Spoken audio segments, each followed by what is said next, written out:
शदीद तरीन थ्रेट्स मौजूद हैं जी, शदीद तरीन, लेकिन उसकी बचाने वाली ताकत भी मौजूद है। तो अल्लाह है, वो बैलेंस कर रहा है। अल्लाह को बेहतर पता है उसने कब तक करना है। God has his own plans. No one can change, no one can undo the plan of God. अच्छा, आपके समस्या लेफ्ट थ्रेट्स के बारे में ज्यादा बेहतर है, सर उसके साथ जो ताकत है ना, वो कहीं भी होगा वो सेफ है, नथिंग टू वरी अबाउट। ठीक, अल्लाह जो है ना, वो अल्लाह जेल के अंदर भी है, अल्लाह जेल के बाहर भी है। अल्लाह जो है ना, वो कायनात की ऐसी ताकत है, वो मौत से भी नहीं रुकता जी। अल्लाह तो है और वो रहेगा। आपने आईके को देखें, आईके के अब के हालात देखें ना। आईके को यहाँ तक पहुंचते हुए कितने साल लगे? 72 ईयर्स। आपने आईके का वो दौर भी देखा जब ही वाज अ सेलिब्रिटी। आपने आईके का वो भी देखा जब he was a star of glamour.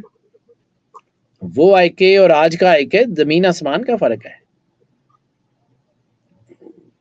जब वो जो है वो पढ़ता था तब और तरह का था, जब वो प्रैक्टिकल लाइफ में आया तब और तरह का था, फिर जब वो प्रीमियरशिप पे आया वो और तरह का था, आज वो प्रिजन में है, आज वो और तरह का। It's basically a natural process of cleansing and it's happening.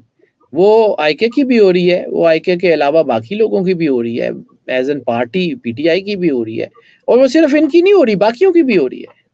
मैं हमेशा ये मैं मानता हूं दिल से कि it's a two way traffic. अगर आईके की हो रही है तो आईके की एंटी पार्टीज की भी हो रही है। There is a cleansing process, और वो तो चलता है। और कुदरत का एक रूल है, सॉरी आपकी बात काट रहा हूँ, कुदरत का एक रूल है apart from the zodiac sciences, it's a natures law कि जो इंसान या जो कौम या जो है वो ग्रो अपना एहतसाब नहीं करता, फिर उनका एहतसाब अल्लाह करता है, और ये हो रहा है। Being a nation we have to answer, being a nation we have to answer, being an individual I have to answer. हर तरह हमें जवाब देना है। और ये बात जिंदगी में याद रखिएगा, this is a law of nature कि हजरत सालेह अलैहिस्सलाम की ऊंटनी को कत्ल करने वाले 4 से 5 लोग थे, भुगता पूरी कौम ने था। ये भी लॉ ऑफ नेचर है। जब तक कौम जो है वो अपने आप को सेट नहीं करेगी, जब तक हजरत यूनुस अलैहिस्सलाम के दौर की तरह कौम इज्तिमाई तौर पे आगे बढ़ के जो है अपने गुनाहों से माफ़ी नहीं मांगेगी, मुश्किल है कि हालात ठीक हो। और 2 आइडेंटिटीज़ हैं, एक पाकिस्तान है एक पाकिस्तानी है। पाकिस्तान तो स्टैंड कर जाएगा, पाकिस्तान को अंडू कोई नहीं कर सकता। Pakistan would be standing on high ground. पाकिस्तानियों की मुश्किलात ख़त्म होते हुए ज़रा टाइम लगेगा। ठीक, अच्छा, इस वक्त इमरान खान की पार्टी के लोगों ने फोर्स करके जा रहे हैं अली मोहम्मद खान के मतलब कैसे से अपनी पहले मुलाकात हुई है, जो तो वो ताजियत के लिए थे, तो आपको ये लोग कितना इमरान खान के साथ कुछ लोग खड़े हुए दिखाई दे रहे हैं, और इमरान खान के साथ लोग मिलने दोबारा शुरू होंगे? सर इमरान खान जो है ना, उनकी मुश्किलात जल्दी ख़त्म हो जाएंगी। और रह गई बात कि जी ये लोग जो गए थे ताज़ियत के लिए, ये नहीं, मुझे नहीं लगता कि जितना मैंने अली मोहम्मद खान का जायचा, मैंने काफ़ी लोगों के जायचे देखे हुए हैं, असद कैसर साहब का तो नहीं देखा, लेकिन अली मोहम्मद खान साहब का किसी हवाले से देखा था। तो मुझे लगता है कि Ali Mohammad Khan is not going anywhere, और मुझे लगता है कि वो कोई ना कोई रास्ता ऐसा ज़रूर निकलेगा जिससे आईके को जो है वो सपोर्ट मिलेगी। और दूसरा, मैं बार बार एक ही बात कहता हूँ, and I am convince according to my zodiac chart जो मैंने आईके का देखा है, जितना मेरा इल्म है, कि आईके को पाकिस्तान के बाहर से सपोर्ट आएगी। लेट हो सकती है लेकिन आएगी पाकिस्तान के बाहर से। इंटरनेशनल एस्टेब्लिशमेंट्स जो हैं वो उनकी जो है वो रिलेशंस, उनकी चीज़ें उलझ जाएं, वो बिल्कुल ऐसे ही होता है। हमने बचपन में कहीं वो एक टेक्स्ट बुक में जब हम वो कहानियाँ पढ़ा करते थे पहली दूसरी क्लास में, तो हमने ये कहानी पढ़ी थी कि शिकारी का तीर जो है वो बाज को लग जाता है और चिड़िया की जान बच जाती है। तो कभी कभी ऐसा भी हो जाता है। तो ये जो मैं आपको कह रहा हूँ कि इंटरनेशनल महाज पे कन्फ्रंटेशंस खुल रही हैं, वहाँ जो है बॉर्डर्स हॉट हो रहे हैं, तो उसका असर पड़ेगा आईके के ऊपर, उसका असर पड़ेगा बहुत सारे फैसलों के ऊपर। The time will tell, God has his own plan. Ali Mohammad Khan जो कि मैंने उनके बारे में बताइएगा, उनका कितना स्ट्रांग है, जो मैं उन्हें वीडियो भेजूंगा क्या?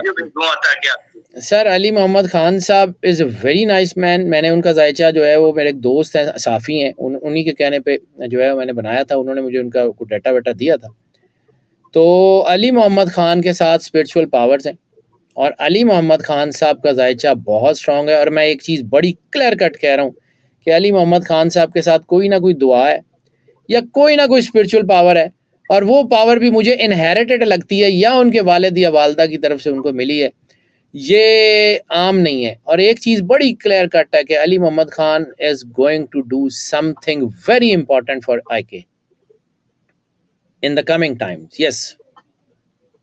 ठीक। अली मोहम्मद खान भी इकलौते भाई थे, उनके फादर भी इकलौते थे और उनकी वालिदा हर वक़्त उनके लिए दुआ करती हैं अली मोहम्मद खान की, अक्सर वो ज़िक्र भी करते हैं। अल्लाह ताला उनके ऊपर करम करे जी। अली मोहम्मद खान साहब का जो जायचा मैंने देखा है ना, मैंने आपको वही अर्ज़ कर रहा हूँ कि इनकी या वालिद या वालदा, इनकी तरफ से कोई ऐसी बरकत का एक स्पेल है इनके गिर्द कि जो इनको हर चीज़ से बचा के ले जाता है और वो बचा के ले जाता रहेगा इंशाल्लाह इनको। मुझे नहीं लगता कि अली मोहम्मद खान के ऊपर कोई बड़ी आफ़त आ रही है। लेकिन हाँ, अली मोहम्मद खान ने वो एक बड़ा अहम रोल प्ले करेंगे और ये कुछ लोग होते हैं जी जिनको अल्लाह ने अपने कामों के लिए चुना होता है। एंड आई स्ट्रांगली बिलीव कि we are all the props in the hand of God. हम लोग अल्लाह के हाथ में प्रॉप हैं। अल्लाह हमसे जो चाहे जैसे चाहे काम ले ले, ये अल्लाह की मर्जी है। उसमें हमारी काबिलियत, हमारी अहलियत मैटर ही नहीं करती। करती अल्लाह की विल है, हम उसके अलावा कुछ नहीं कर सकते। तो मुझे लगता है कि अली मोहम्मद खान से अल्लाह ने कोई काम लेना है और आईके से अल्लाह ने कोई काम लेना है। IK is going to stand on high grounds, it's for sure. मुझे अक्सर लोग कहते हैं कि जी आपकी फ़लाँ से मोहब्बत है या फ़लाँ से आपका ताल्लुक है। सर मैं प्रोफेशनल ऑनेस्टी का आदमी हूँ। मेरी ज़िंदगी का मोटो ये है कि I have to answer the God. तो मेरे लिए कायनात की सबसे बड़ी शर्मिंदगी उस वक़्त होगी जब हशर के दिन अल्लाह जो है मुझसे ये पूछेगा कि जी तुझे हमने ये ताकत दी, तुझे हमने ये इल्म दिया। तो सर पढ़ लेना, पीएचडी कर लेना, कुछ कर लेना, इसका असर ही कोई नहीं होता जब तक अल्लाह की बरकत शामिल हाल ना हो। जो मर्जी कर लें। मैंने बहुत सारे मेरे दोस्त हैं पोस्ट डॉक्स के बाद भी अल्लाह उनसे नहीं काम लेना चाहता तो नहीं लेता। और मैं कई ऐसे लोगों को जानता हूँ जो चिट्टे अनपढ़ हैं and they are doing very significant role towards the humanity. वो कर रहे हैं, अल्लाह ले रहा है। तो इसमें किसी की काबिलियत, किसी के जो है तजर्बे की तो मोहताज ही नहीं ना होता अल्लाह। वो जिससे चाहे जब चाहे काम ले ले, तो अल्लाह ने ले लेना सर। मुझे लगता है पाकिस्तानी कौम ने भी कोई बड़ा काम करना है और मुझे लगता है कि ये काम जो होगा। लेकिन एक और चीज़ इसमें ज़िम्नन बता जाऊँ, मतलब उसके ऊपर कभी ज़िंदगी रही तो बात करेंगे। आदाद जो है ना उसका इम्पैक्ट होता है, ठीक है? आपने डाइवर्जेंस देखी, वो डाइवर्जन जो है वो आपने देखी 2023 में, क्योंकि 2023 का नंबर बनता है 7। 7 बनता है क्रिएटिविटी का, 7 बनता है हाइट्स का, 7 बनता है जो है वो चीज़ों के आगे तकसीम, डिवीजन का नंबर है। तो आपने डिवीजन्स भी देख ली, आपने चीज़ें बनती भी देख ली, बिगड़ती भी देख ली। अब अगला साल है 2024 और फर्स्ट क्वार्टर में आगे की बात ही नहीं करूँ। 2024 का नंबर बनता है 20248। 8 is the number of concentration.